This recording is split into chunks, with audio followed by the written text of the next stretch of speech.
All right, welcome back. So, solution equilibria part 4. In this scenario, I'm going to combine some amount of a strong acid with some amount of a weak base. So, really, the most important thing is to be able to know what's going on here. So, strong acid, what do we know? Strong acid, it's going to completely dissociate.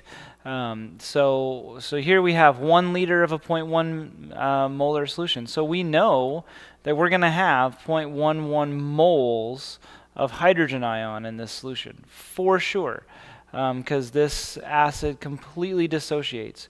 And what we have here, weak base, sodium fluoride. So sodium fluoride in the solution is going to end up dissociating into this, and the fluorine, of course, can pick up a hydrogen from the water and become hydrofluoric acid, right? And so it's a weak base, and we know that these negative anions like this that are not neutral do act as weak bases. So really the question is, after we put all these things together, do we have more of this, or do we have more of this, which will in turn end up giving us this? And then what is the resulting pH? All right, so to do that, we really have to figure out what we're gonna create when we put these things together. So when we put these things together, we're gonna have hydrogen ions released and chlorine ions. In this, we're gonna have sodium ions and fluorine ions. Well, we know that these two are neutral; they're not going to do anything. So what's going to happen is these hydrogen ions, every single available hydrogen ion is going to grab every single available fluorine ion and become hydrofluoric acid. So we know that much, and I wrote it out right here. So hydrochloric acid combined with sodium fluoride is going to become hydrofluoric acid and sodium chloride. So the sodium chloride is going to do nothing essentially because it's a spectator, right? So my net ionic equation is going to look like this. I'm going to keep this hydrogen here, and I'm going to keep this fluorine here, and I'm going to keep this hydrofluoric acid here. So there's my net ionic equation for putting these two things together. So really, what do we want to know? We want to know the moles of this and the moles of this. Well, we know the moles of this is 0.11 because that is a strong acid, and it's going to completely dissociate. So the moles of this, a little bit harder to calculate, right? I know what I need to do. I need to just take that off of there. And let's take a look. So the moles of NaF, I went ahead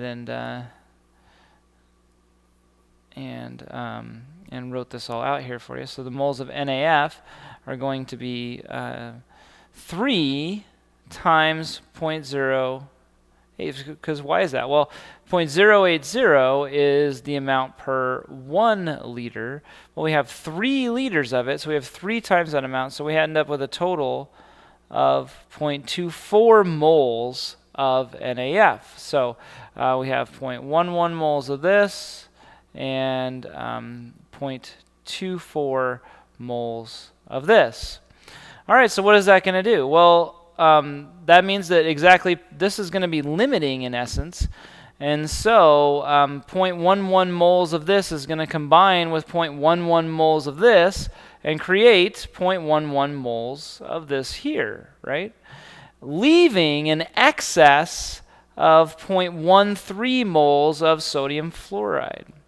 So what do we have here? Well, what we're dealing with at this point is we're dealing with a buffer, right? Because what is a buffer? A buffer is when you have both a weak acid and its conjugate base, or weak base and its conjugate acid in solution. And look at what we have here. We have 0.11 moles of a weak acid and 0.13 moles of a weak base. And remember, the reason why we have 0.13 moles is because we originally started with the 0.24.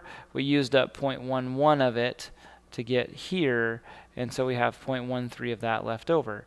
So we have a buffer. So how do we figure out the pH of a buffer? Well, that was something we learned in a previous video. The pH of a buffer equals the pKa plus the log, and I'm doing the logarithmic shortcut because it is faster. And so plus the log of the concentration of the base divided by the concentration of the acid. In the previous one, of course, I went through the ICE table. If you're more comfortable with that, go ahead and use it. But I find this to be easier. So how do we know what we've got here? Well, first of all, we put all of our moles of this and that, and we figure out what's going to end up extra, what's going to cancel out, what have we made, what have we not made, and that's what we did right here. And we found out that at the end of the day, we had 0.13 moles of this and 0.11 moles of this. All right. So pH equals pK. Well, what's pK? Well, pK is a logarithmic function, logarithmic function of the Ka.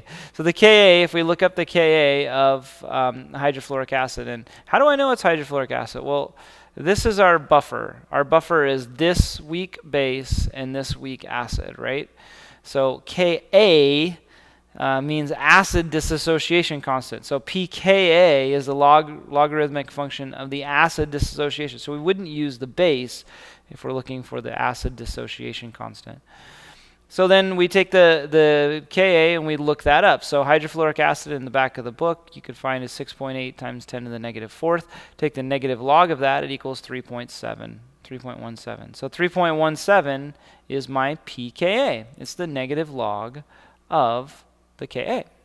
So there we go. I'm going to plug that in right there. So 3.17 plus the log of 0.13, because that's my base. My base is NaF, and so I'm going to plug that in right there.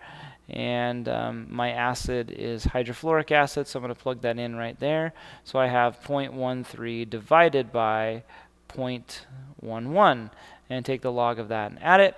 My pH ends up at 3.27.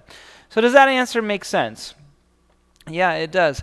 It makes really good sense, because what did we end up with here? We ended up with a buffer with a weak acid in excess, and so there we go. So our pH is fairly low, and we put in this hydrochloric acid right here. So yeah, so it makes sense. And this is a buffer now. So if we added a little bit of either, it could actually maintain its pH for a little while. All right, moving on.